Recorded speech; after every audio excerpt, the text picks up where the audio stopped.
খাবে আর আমার ছেলে খাবে না, এটা কি হতেই পারে। তারপর দেখো দুজনে থালা সুন্দর করে সাজিয়ে নিয়েছি। তারপর দেখো আমার ভাইয়ের থালাটা কত সুন্দর লাগছে। তো চলো তোমাদেরকে একটু মেনুটা কি কি হয়েছে বলি। হয়েছিল ভাত, ডাল, আলু ভাজা, মাংসের ঝোল, চাটনি, পাঁপড়। আহা কি খাবার না। আর আমার ভাইয়ের থালাটা কত সুন্দর লাগছে না দেখতে, মানে সাজানোটা পুরোটাই কত সুন্দর লাগছে। তারপর আমার ভাইকে দিয়ে দিলাম আরও একটা কেক কাটার জন্য, কারণ ভাইয়ের অনেক অনেক ইচ্ছে ছিল ও দুটো কেক কাটবে।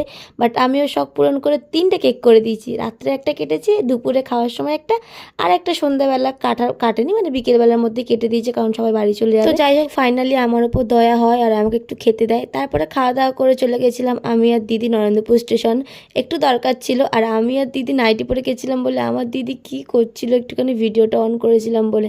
তারপর স্টেশন থেকে এসেই চলে এসেছি আবারও একটা কেক কাটতে, কারণ দীপামা সবাই বাড়ি চলে যাবে। আর এখানটায় আমার পাকামো দেখো, আমি স্নো স্প্রে নিয়ে কী করছি সবার ওপরে। আর আমার দিদিকে দেখো, আমার দিদি খালি বলছি বাবা